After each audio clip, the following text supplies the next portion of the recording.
organization that really are firing on all cylinders and making the biggest difference. Well, luckily we have quite a few of the parts that are firing on all cylinders. But one tool that really struck me from the very beginning was where we are on this Global Forest Watch 2.0. The original Global Forest Watch was transformative. Companies changed their entire procurement practices based upon it. Governments changed their policies with regard to forests because of it. What this will do is at a much, much greater resolution, at a much, much more real-time basis, enable something to be done that's never been done before in history. And as we sit here in Doha and we hear all of the discussions about MRV and about the need for urgency, a tool that in Google form, as simple as you finding your way to the local supermarket, it can go down, not exactly to the tree level, but pretty close, and soon it will be down to that level, and you see deforestation in real time every 2 weeks. I mean, unbelievable. And so when we've discussed it with some of the leading forest countries in the world, they've said, my goodness, this will be a game changer, because we actually can sit in the capital city and we actually can put the maps of the concessions on, and we can actually see in real time through alerts where deforestation takes place. So this is a terribly exciting initiative, and it's a partnership, as Nigel will tell you. And I want first to introduce Nigel Sizer, who directs all of our forest work in WRI, which is one of our major programs. You might just tell them a little bit about the other side of the shop as well, the restoration side. Nigel is going to present this. And then I hope everyone knows Coney, who actually is a user. Coney is one of the leading thinkers and practitioners of forest issues in Indonesia, a country which is really trying to lead and trying to do the right thing. This is a tool that they can use. I think everybody knows Per Farrow, who directs Norway's international forest program. And talk about the heroes. Norway is doing God's work in the forests of this world, and Per is the director of the whole program. You don't have your halo on right now, but I know this tool will actually help Per potentially, who knows, disperse some of that wonderful funding that's available to reward results, because this will show results every 2 weeks. So Per, this is a great tool for you. And Tim Christopherson, I think probably everyone knows him too, from UNEP, has been leading so much of the forest work there, and UNEP is obviously a major player. So without more ado, Nigel, it's all yours. Thanks.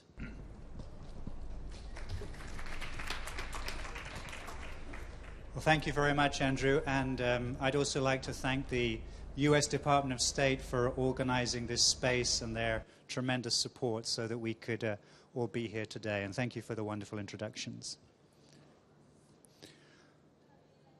When a Minister of Forestry or of Environment or an executive or an activist working for a group like Greenpeace or WWF or a corporate officer buying oil palm and trading it around the world wants to know what's happening to the world's forests, what they're currently stuck with is WRI reports like this and other materials that are typically full of data that's several years out of date, often 4, 5, 6 years out of date.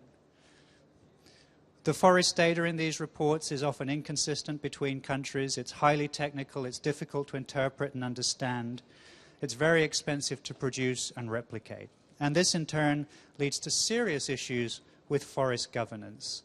Poor access to information, it makes it more difficult for people to participate in decision-making processes, creates opportunities for corruption due to reduced transparency, reduces the ability of governments to focus their enforcement efforts, and leads to poor policy decisions. And we all know that governance and poor governance and institutional issues are at the root of many of the drivers of deforestation and forest degradation around the world. Contrast that with the world of finance and business. The Minister of Finance wakes up in the morning, a business leader managing billions of dollars of investment, or even a person sitting at home managing their retirement account, has access to information that's updated almost every second on the internet, on Bloomberg, BBC, the Wall Street Journal. It's all there, it's completely free, incredibly complex information presented in a way that everybody can understand without any training. So our vision, our ambitious vision, is to create a Bloomberg for forests, because there is a tremendous wealth of information about forests out there, from satellite systems, from the thousands of organizations, citizens, and governments working with forest issues. And if that information could be packaged and presented in a simpler and easier to use way to commodity buyers and suppliers, to governments, to NGOs and others, then for sure better decision making would result. And that's basically the concept behind Global Forest Watch, to take this complexity and make it accessible to those who have no technical training so that they can make better decisions. And add to that the power of the crowd and the power of open source, and bring that all together in one online system. Consider people like Duncan Pollard, the Chief Sustainability Officer with Nestlé, who's responsible for trying to figure out where deforestation is occurring in Nestlé's supply chain. The stacks of reports that he has to go to, months and months of research. He cannot put together a clear picture of where the hotspots are around the world and how those are evolving week by week, month by month. Consider one of the major suppliers of palm oil, Frankie Wijaya, the owner of Golden Agri Resources in Indonesia. He's committing to reduce deforestation around his palm oil operations in Indonesia. Hundreds of thousands of dollars is being spent as we speak on auditors out in the forest, checking, verifying, writing reports. As soon as those auditors get on the plane and fly home, that information is out of date. And Frankie cannot prove and present in a credible way to his customers that he is complying with the commitments that he is making.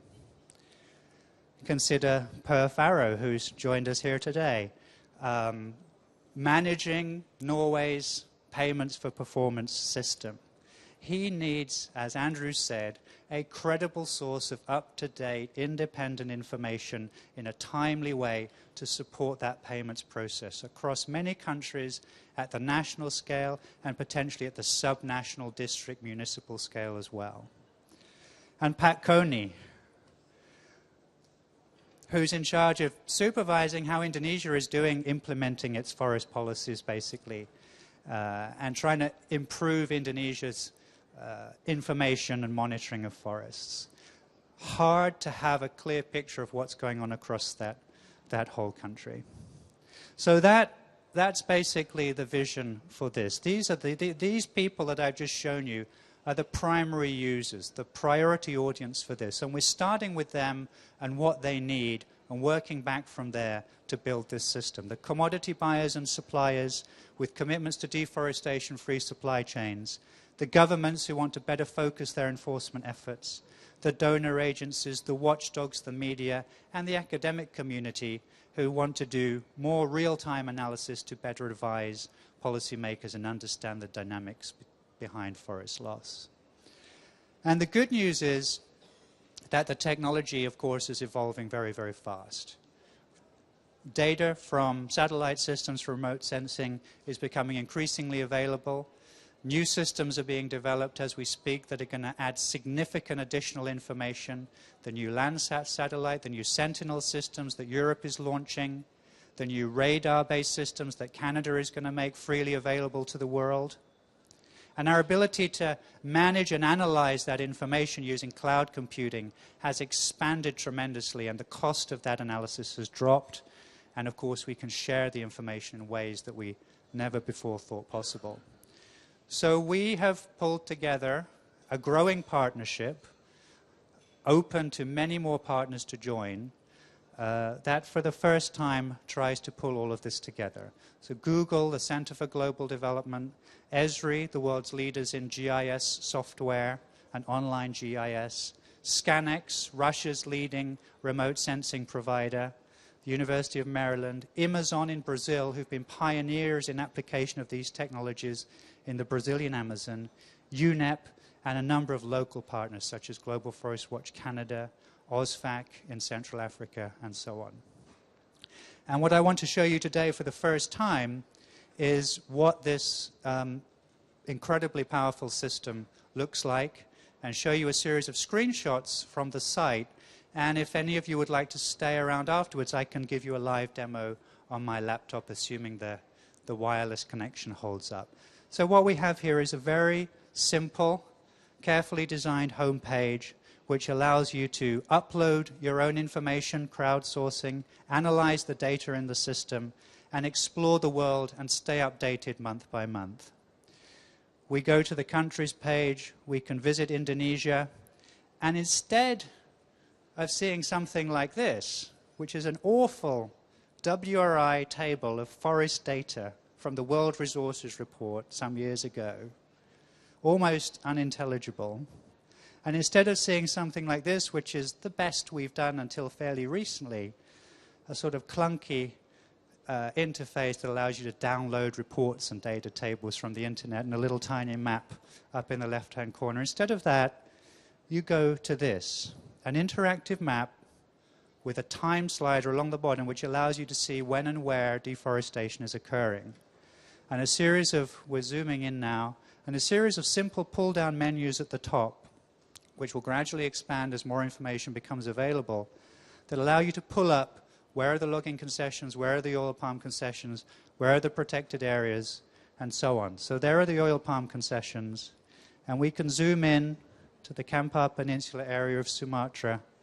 You can click on any one of these licenses. You can see which company owns the license, and the system will conduct an analysis and tell you how much deforestation has occurred, when it occurred, the name of the company, and a number of other attributes. And if you go to the time slider along the bottom and you click on that, it starts moving along. I'm clicking here, but it moves along by itself. And month by month, you see the deforestation alerts being added to the system. These particular ones are based on analysis with new algorithms of MODIS data at 500-meter resolution across 58 tropical countries. And it comes right up to the previous month. We have data in the system, if you have a look online with me afterwards, right up to September. And just to give you another glimpse of the power of this, so here's a story. I had a look on Google to try to find more information about this national park in Sarawak. There's almost nothing there. The Hose National Park in central Sarawak, January 2006 was looking quite good. There's a road through the middle of it.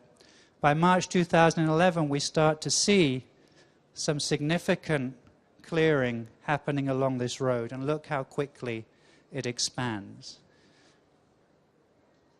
And so this gives you an early warning, basically, that something is happening, and you can respond within weeks to that change being detected and take action in time to stop it spreading, potentially. And here's a snapshot of the Brazilian Amazon, and we can zoom into the Xingu National Park. And the point here is you see how the system highlights precisely where change is happening in the last few months and enables the government to focus enforcement efforts, or the community to focus their enforcement efforts and response across these vast areas of millions of hectares where resources for enforcement are very scarce. The final thing I'll highlight on the online interface is that this is not just about forest loss and forest degradation. We also want to tell the good news, and there's a lot of good news. I mean, as FAO, our colleagues from FAO are here. As FAO's analysis shows, while we're losing 10, 15 million hectares of forest a year, there's another 10 million or so also regrowing each year, roughly, at the global level. And there's been much less work done to detect and monitor and measure that regrowth. And our intention is to add that in here with the same or even greater resolution than we're seeing with the forest loss. And we're in discussion with technical partners currently about how to do that. So a couple more things before I finish and hand over to our colleagues to comment on this. There are other aspects of this that are also very different from the way that we've traditionally worked. Instead of a series of contracts with a small number of partners and a close process with intellectual property language and so on, this is as much as possible an open source process where the data and the algorithms and all the details are open to scrutiny. You can download from the website all of the data sets that are displayed on there. All of the algorithms are being published and are open to scrutiny and improvement. And basically what we're building here is a collaborative platform and asking and inviting everyone who has anything to offer to this incredibly complex technical process that's behind the simple visualization, inviting them to help us make this better. And so far we've had a tremendously positive response. You saw the partners that we've gathered in a relatively few short months.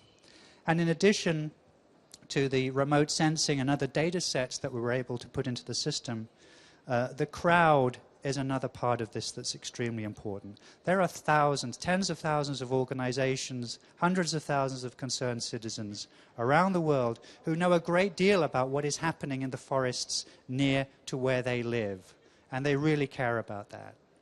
And the information that they have is now incredibly easy to share with simple crowdsourcing approaches and integrating that with the satellite technology. It's useful whether you're doing your homework. It's useful if you're trying to prevent forest loss and understand who's behind it and what's going on. So the system will enable that information to also be integrated and displayed online as well through a simple process of selecting your area, inputting the information, uploading photographs, videos, and telling your story, and then sharing that with the world. And thanks to Google Translate, sharing that with the whole world, whichever language they speak. So we're bringing together quite a few different technologies here. Here are the data sources. Now, the other aspect of this is that we also want to create a different process around the research. There are many universities and academics who have approached us who are very interested in starting to use this data to do various kinds of analyses.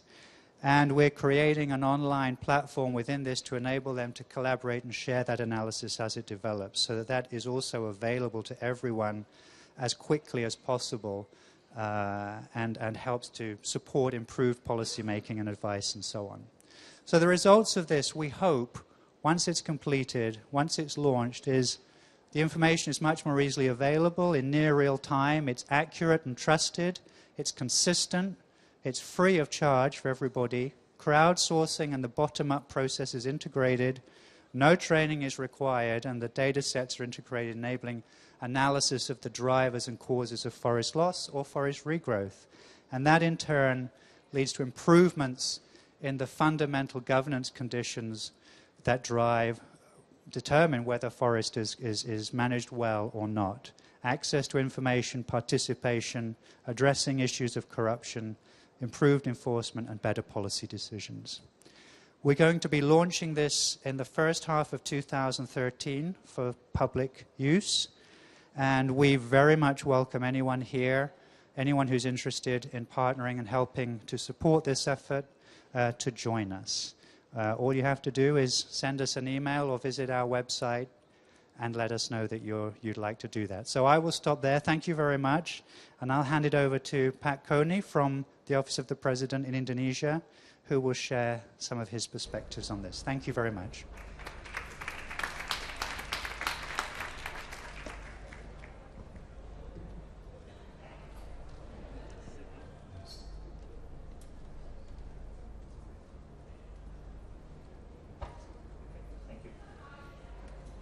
Thank you for having me on this important panel. Thank you, Andrew and Nigel. I deliberately prepared this text because, as Andrew just mentioned, we are also one of the user and one of the party which give feedback to improve the system. Well, I'd like to start my comment by briefly deliberating the One Map movement that we, as the President's Delivery Unit, have been facilitating for the last 2 years. This is substantially in line with Forest Watch. We in Indonesia have many maps or geospatial information generated by many ministries and state agencies based upon many sectoral laws and based upon processes that mostly non-inclusive and hence non-transparent. Partially because of our commitment to reduce emission by 26% and consequently our president pays more attention to forests and peatland, that we need to have a one authoritative map. A map that can be referenced to and utilized as a means to minimize spatial conflict, including land-based or forest-based license overlapping. Currently, we only have a wall-to-wall basic map of Indonesia only on smaller scale of 250,000, which is simply too coarse to be used for planning at an operational level.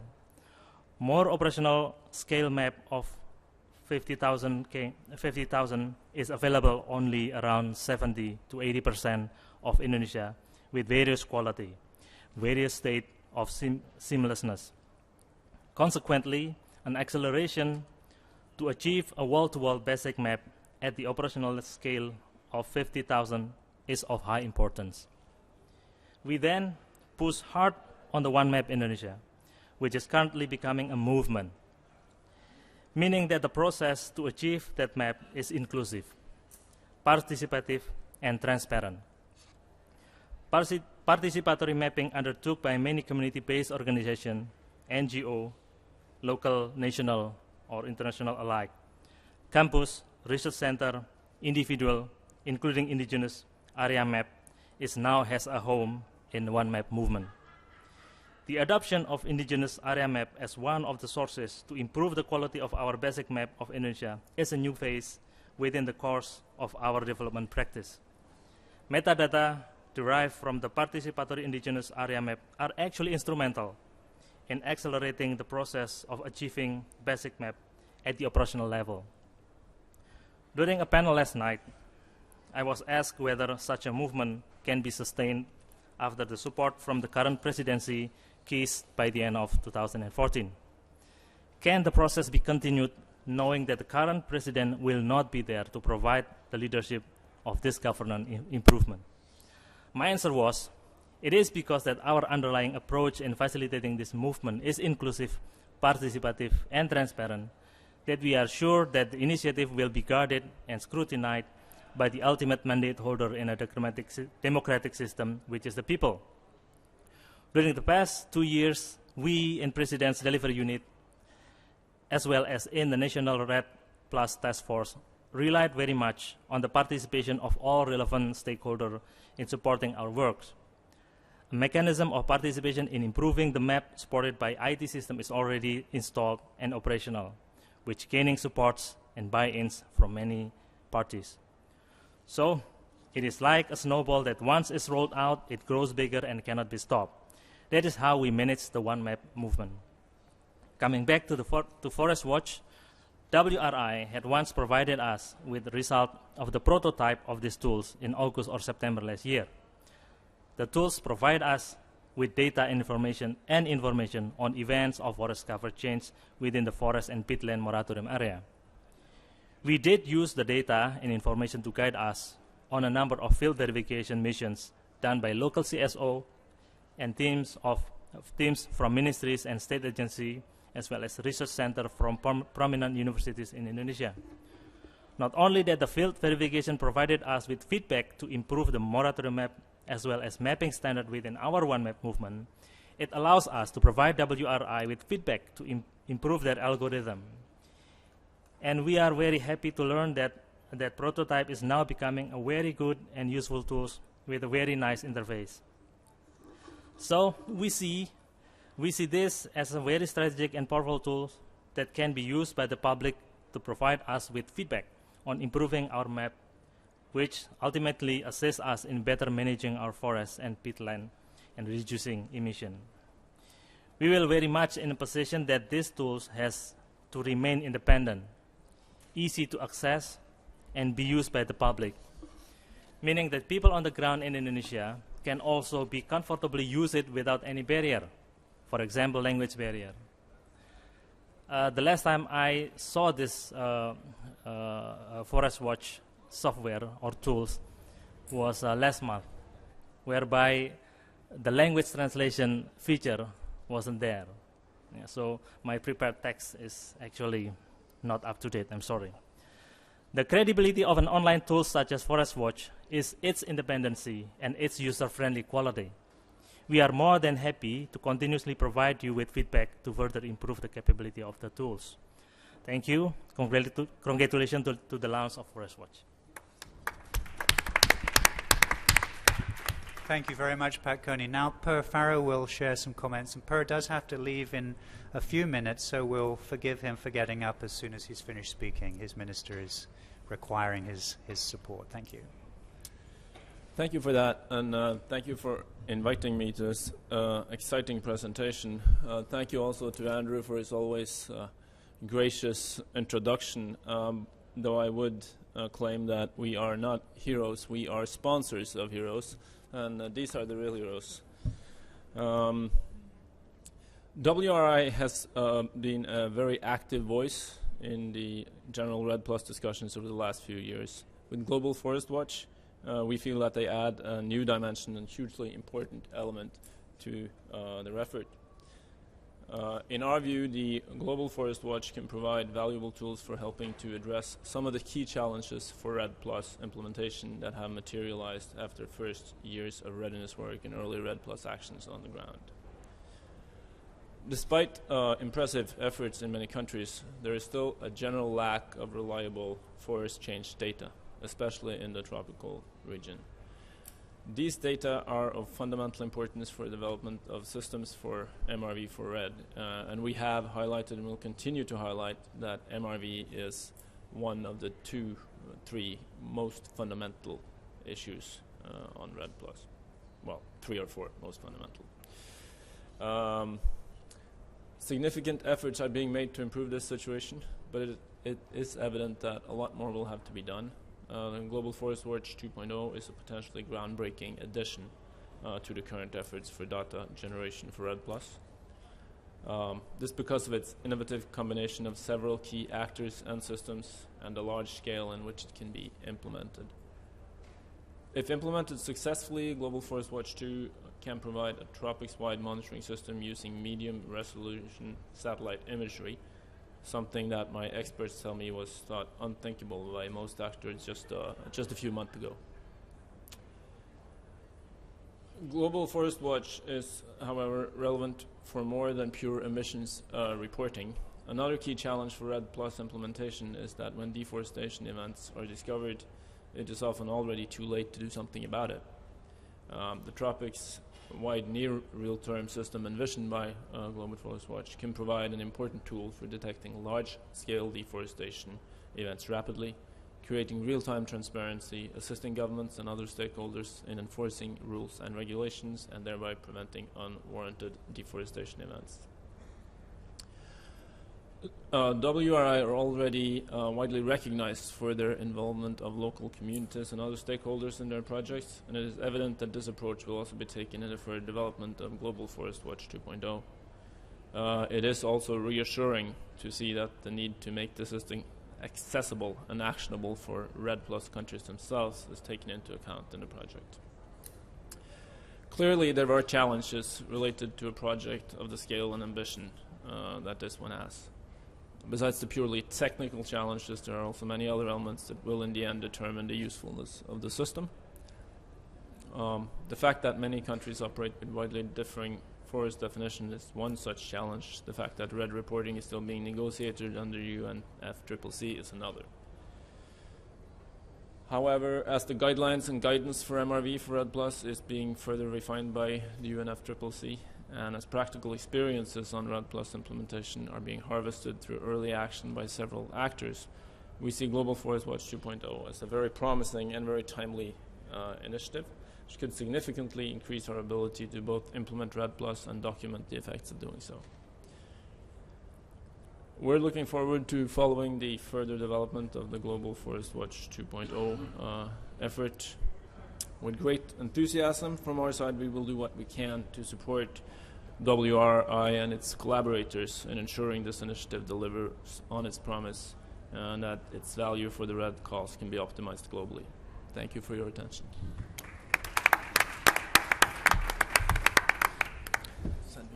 Thank you very much, Per. And our last speaker is Tim Christofferson from UNEP, and then we will take questions and comments. Tim. Thank you very much, Nigel, and thank you for the invitation. One of the main mandates of UNEP is to, with the help of its UN and other partners, keep the global environment under review. So in this case, Global Forest Watch, combining modern technology, remote sensing, crowdsourcing, cloud computing, gives us unprecedented opportunities to do this for forests. And of course, forests harbor an estimated 2/3 of all terrestrial biodiversity. So this is a key issue for UNEP. The division that leads on this within UNEP is the Division on Early Warning and Assessments, DEWA. So although we're also a partner in the UN RED program, this is an activity that takes place so far outside of the UN RED program. But of course, there are also opportunities for RED Plus, as Per just mentioned. UNEP is pleased to support the development and running of Global Forest Watch by providing advice and expertise on how this tool can best be linked with existing other tools and information that UNEP is developing. And I noticed, for example, when you have the protected area overlays there, they're from the World Database on Protected Areas that is kept by the UNEP World Conservation Monitoring Center. And we're also happy to see that there's a strong South-South cooperation element in the development of Global Forest Watch, because much of the underlying technology and knowledge was developed in Brazil and applied very successfully there to reduce deforestation in the Amazon. So we're also very happy that this type of learning between the countries is taking place. Nigel mentioned that a large number of partners have come on board in the past couple of months, but I have to say that it actually did take quite a few months for us to discuss this and deliberate, because for a UN agency to enter into what is essentially a civil society partnership and provide advice and support is not easily done. So we explored this very carefully and looked at all the underlying work, and but then we're very happy to add our support and assistance. There are still some things that need to be thought through, which is why today is not the launch, but a sneak preview of Global Forest Watch. But we will, as also Per said, we'll do what we can to support that this is successful, supportive of countries' efforts to reduce emissions from deforestation and forest degradation. And ultimately, civil society and governments will be responsible to work with the data that is generated by tools such as Global Forest Watch, to use that data wisely and responsibly to improve the sustainable management of the world's forests. So I'm very happy to support this effort. Thank you. Thank you very much, Tim. And thank you all for your support. We have about 20 minutes left. I'll hand it back to our moderator. Sure, yeah. We have about 15 or 20 minutes for questions. So if you have questions for the group, just raise your hand and we'll get the microphone over to you.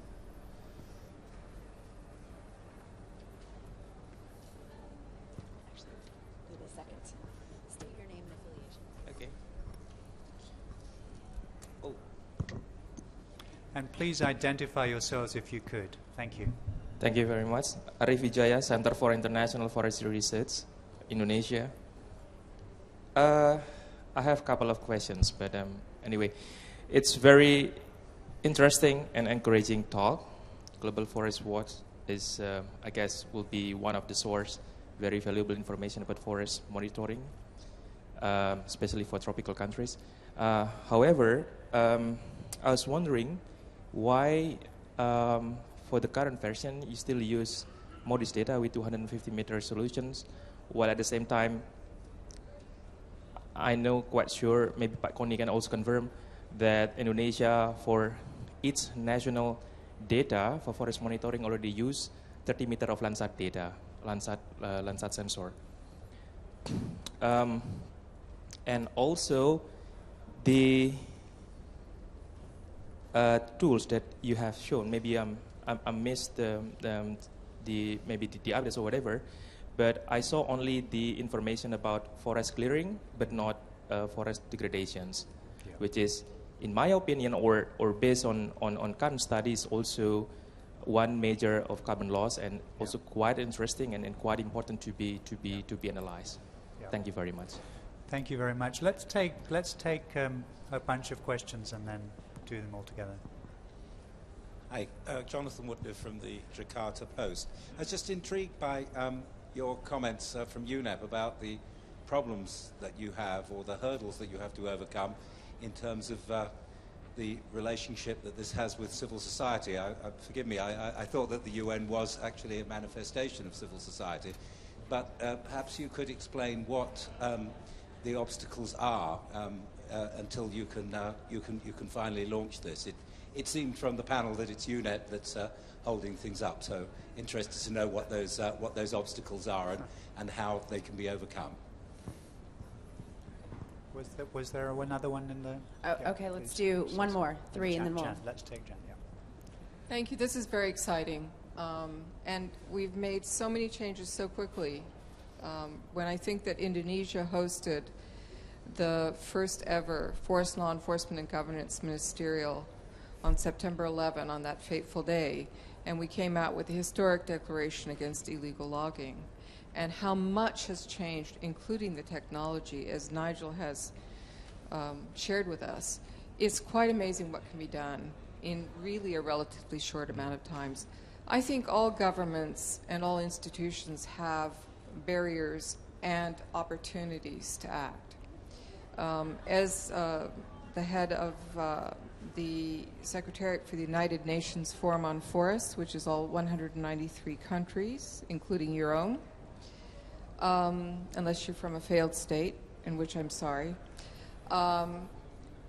These 193 governments often face very different situations in terms of figuring out how to maneuver and what to do. Ideas of democracy, culture, religion, and other things create issues for them.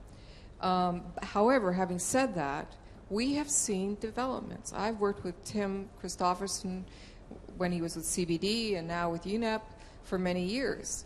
And we have been able to move. Sometimes it feels like, an iceberg melting, but we have been able to move gradually to institutionalize these kinds of activities. And that is the most important issue. Because if, as Indonesia has said, we're able to get this kind of a tool in the hands of not only the government, but the citizens of the country in a practical way for their use, then it provides civil society, government, transparency, many, many actions which we never had the tool to provide. Now, the United Nations Forum on Forests, I just want to mention, is a policy body. We're not program implementers, we're different. But this kind of information informs the forum on what kind of policy decisions should be made that we haven't thought of yet, and that could change the dynamic and even leapfrog over the technologies that we now have. So I'd like to applaud the partners of Global Forest Watch 2.0, and I think it's truly a marvelous step forward. Thank you. Maybe, Tim, would you like to take the question from Jonathan Woodliff first? Yes, thank you. I think that question has already partly been answered by Jan, in fact. First, I would like to clarify it's certainly not UNEP that is holding things up. Sorry, thanks for confirming that. I think we're dealing with terabytes and petabytes, if that term exists, I don't know, of data here. That is a significant challenge, and there are some others, but it's certainly not UNEP holding things up. But what took us a while to deliberate on was that we had to be sure that this tool is supportive of what you could term are the main clients of the UN system, and those are its member states. So this has to be supportive of its member states, in particular to developing countries, and we had to be sure that that is the case, and we're still, of course, as we're improving this tool, trying to ensure that that will be the case. So just I wanted to clarify that, and then hand back to Nigel. Okay, thank you. Well, I very much appreciate Jan McAlpine's comments, of course. That's deeply appreciated from someone who's such a leader in this area and has worked together with us for so long on this. So thank you, Jan. Coming to the excellent question from C4, I'm very glad you asked that question. I didn't want to put up a lot of slides about the technology and the remote sensing. here. But your question gives me the opportunity to bore half the audience with a few more details about that. So why aren't we using Landsat? We are using Landsat, and actually Landsat is going to be at the heart of this. We have a partnership with Google Earth Engine and Professor Matt Hansen's team at the University of Maryland. And they're in the process of a new global analysis that builds upon an archive of 2.2 million Landsat images, to which 5,000 new images are being added every day by NASA. And I think NASA deserve a huge round of applause here for providing this. NASA's at the back of the room here, for providing this service to the world, paid for by American taxpayers. We get all of that data, that incredible quantity of data, completely for free.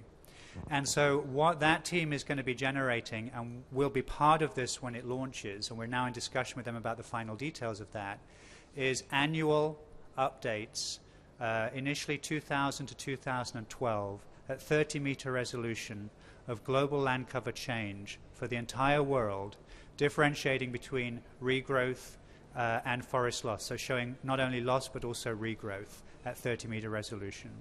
And then the intention is to increase the frequency of those updates thereafter.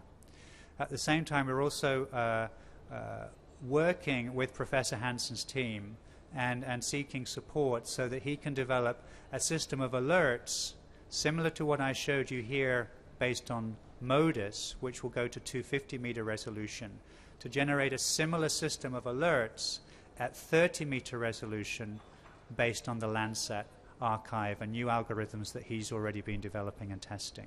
So that's going to be a very, very powerful piece of this, because that will actually generate the area of change estimates that will then feed into the integrated analysis that the system would be able to do, and tell you how many hectares of forest have been lost within a district or a municipality, or within a logging license area, or any other area that you select on the interface. And you'd be able to do that analysis on the fly as well. So that's a little bit more technical detail there. You asked about degradation. Of course, the monitoring and analysis of degradation, as you rightly said, is a challenge. There are significant advances in that area. We have a project with funding from the Congo Basin Forest Fund, working with partners in Congo, partners in Brazzaville, that's developing some advances in that area. Professor Hansen as well, and Google and others are also doing a lot of work there.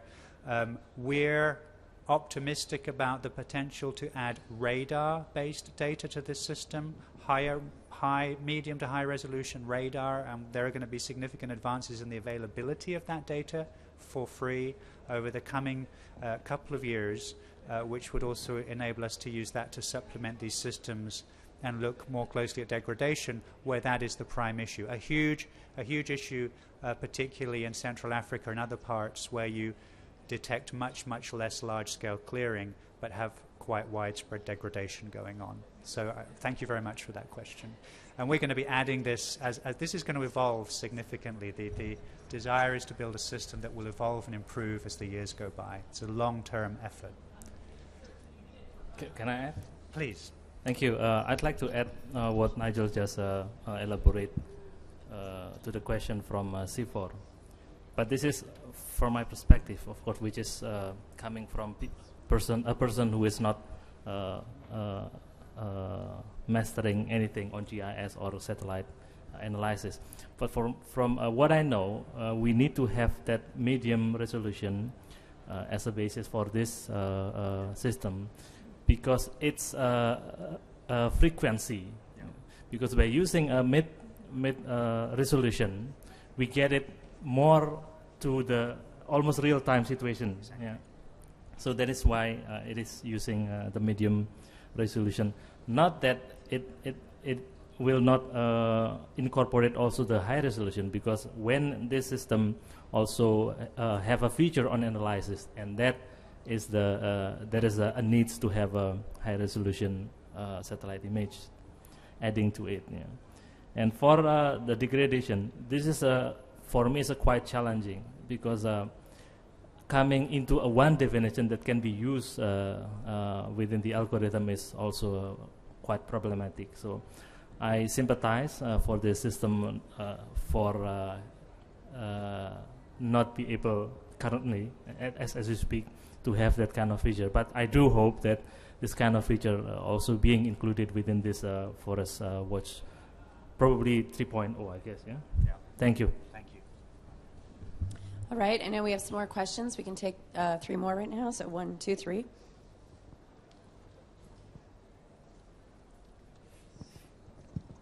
Thank you. My name is Hiroki Miyazano from Japan International Cooperation Agency. Thank you very much for very interesting presentation, as well as I was very much impressed in what you are planning in the future. But since I'm not expert of remote sensing, let me allow to ask a very innocent question. Regarding the MRV in the area of lead, I think there are a couple of initiatives are going on. For instance, the one you showed could be the one, but for instance, we JICA is now working with many other countries, like DRC, PNG, and many others. In that countries, for instance, there is another initiative so-called like Terra Amazon or the Terra PNG and Terra Congo Basin. And then, in addition to that, what, for instance, JICA is doing is a very conventional type of approach, I mean, assistance. We work with forestry people and then train them and how to interpret the satellite image, how to stratify, how to analyze all those things. It's very, very time-consuming process. But we believe this kind of capacity building is always a core part of our cooperation. But having said so, for instance, your initiative, one of the most attractive and the point for me is that you said that there is no training needed. For instance, if you use this system. But again, for instance, if the country introduces this system, do you have any idea how to integrate this system with other ongoing systems like Terra PNG, Terra Congo Basin, also maybe like ours? If you have any thought about that, how to integrate all these ongoing initiatives into this one, that would be very, very interesting and important. Thank you. Will you comment on that a little bit too? Thank you very much. Basanta Gautam from Nepal. 2-3 questions. One relating to, because you mentioned that you have been collaborating with Google, and I saw the Google also. But Google itself is promoting their own this monitoring system.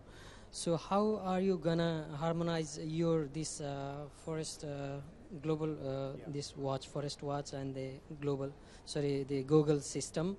And because there are some other also, for example, David Schoes has been promoting their MRB tools, and there are some other also. So how are you going to harmonize this to one?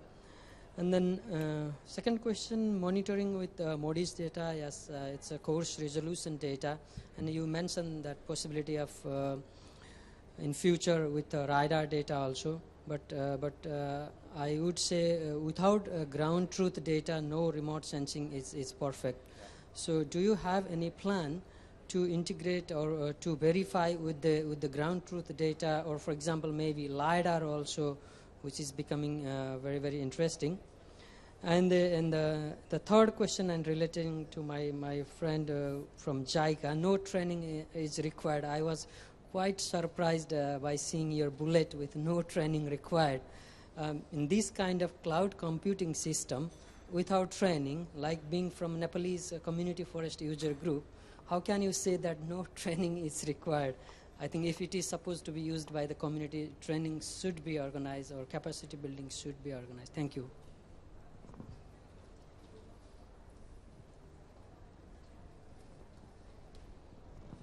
Thanks very much. First of all, I'm Henrietta Boyd from private sector, a company called Permian Global. And first of all, congratulations, this is fabulous. And I did have 1,000 questions, but I'll narrow it down to one, which came in 3 parts, the first 2 of which have been answered. So the first one was, do you have anything to say about degradation, which you did. The second one was, any plans to increase resolution and frequency? Yes. And the third one, which actually hasn't been addressed by anyone else, is What about peat? I'll just leave it at that. Thanks very much.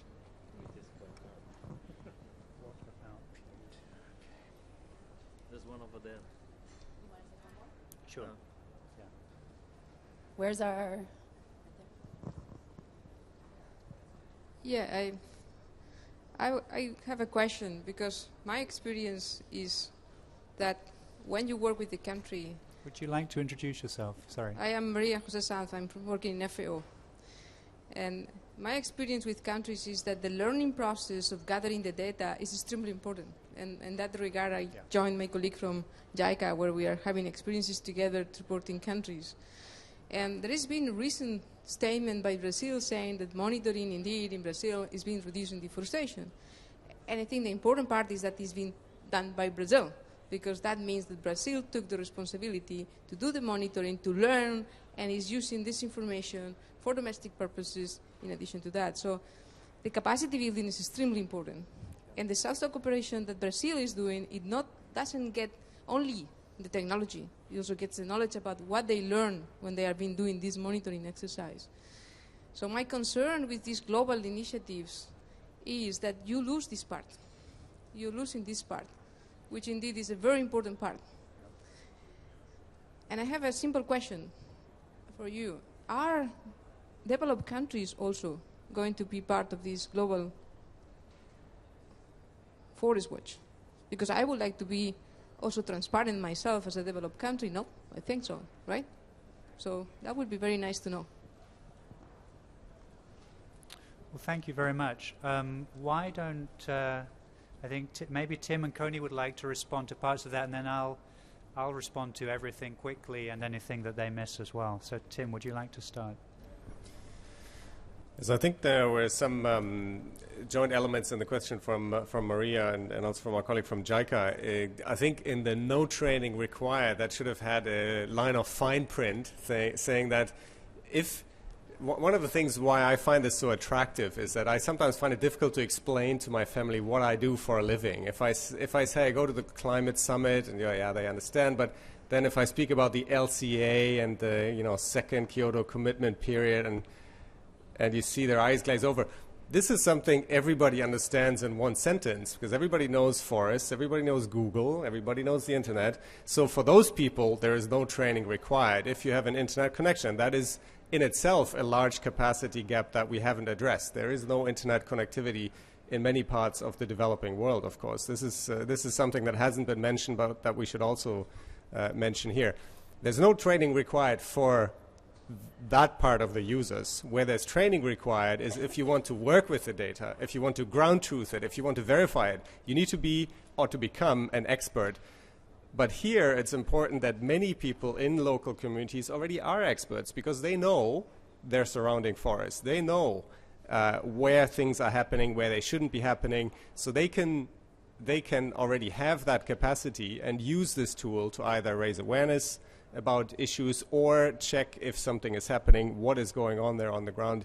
But of course, at the national level, and which is why I said this about the countries at the beginning, you need the capacity at the national level to work with this data and the expertise that you can analyze as a country and as a government what this means for you. And I think that Maria's point on the training and losing that part of South-South cooperation and knowledge transfer, there are other players that could come in and provide that. For example, the UN system or other agencies who could provide that training. So I think we probably have to add a line of fine print under the no training required. It's for some of the end users. That is true. Again, this is a comment coming from a non-expert. Peatland, yes, it is important component to reduce the emission, and that is also the hard part to be tracked through a satellite image. Yeah. So I do hope that this Forest Watch 3.0 would also include peatland as well as degradation into it. Yeah.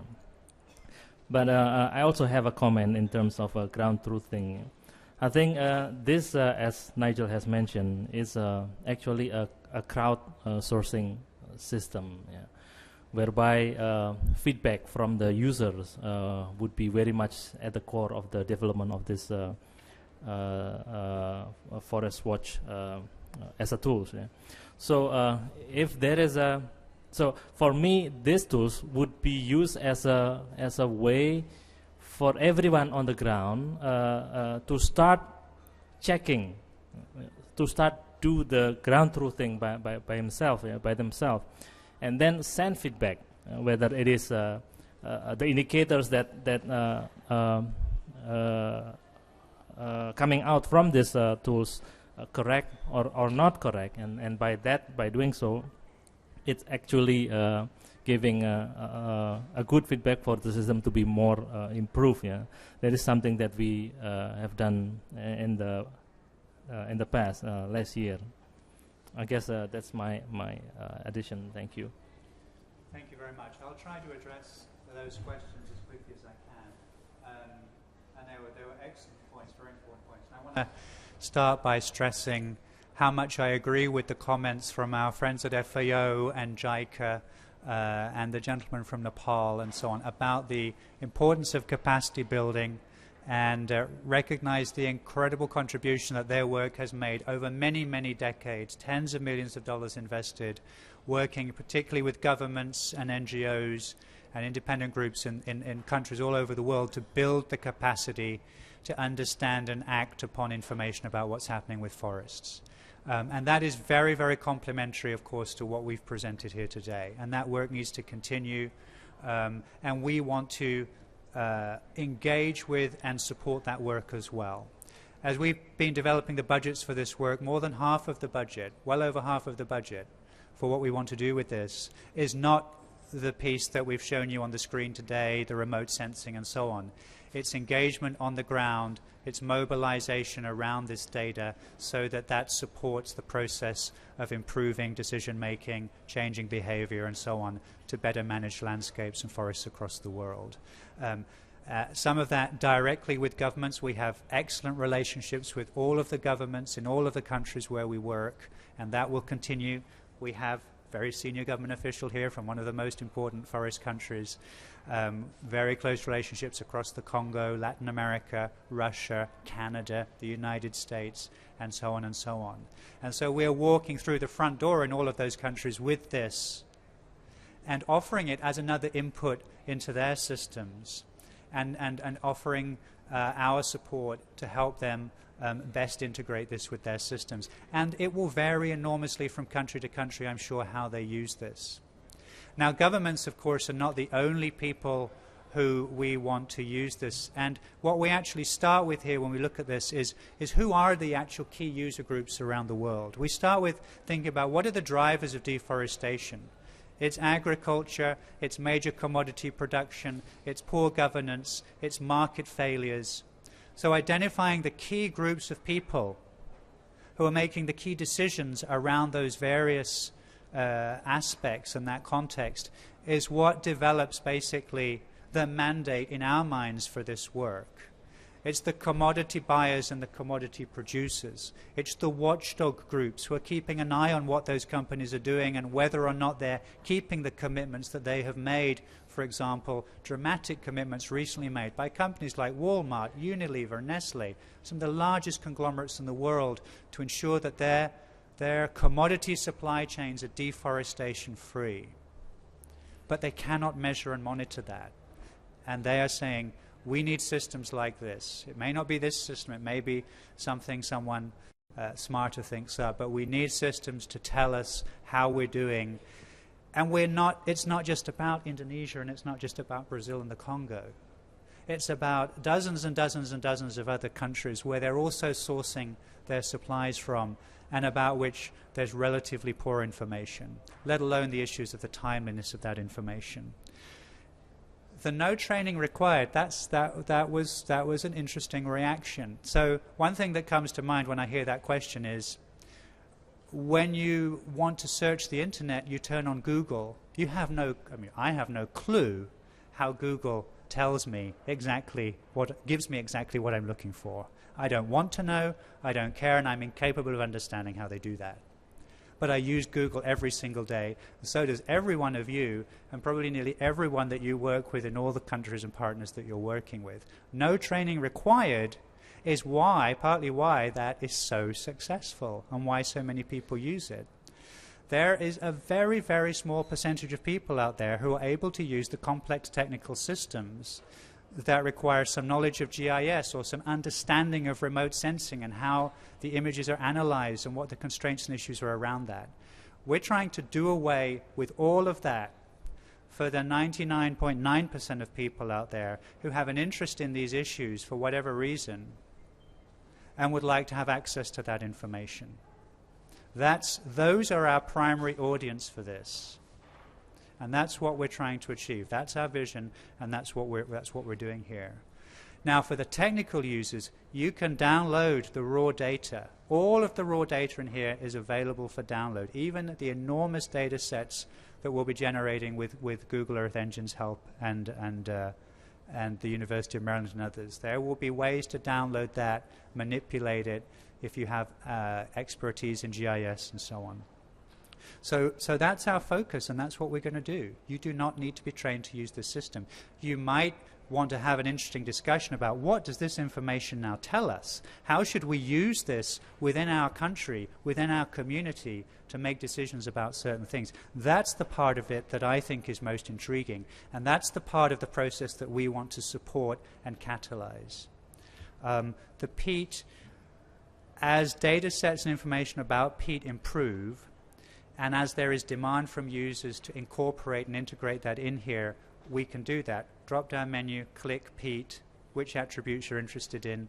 There it is, and you can do the analysis. That's part of the power of this, is having that information all in one place with the other information. So you can see where does the peat overlap with the palm oil concessions that were issued in 2007 or 2012, and how much deforestation has occurred there or not, and so on.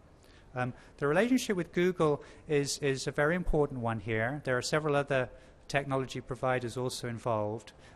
So Google Earth Engine is the key group that we're working with there. They have engineers working on programming in the cloud to take the data sets that we and our partners are generating to turbocharge the analysis of that, to speed up the system and increase its power.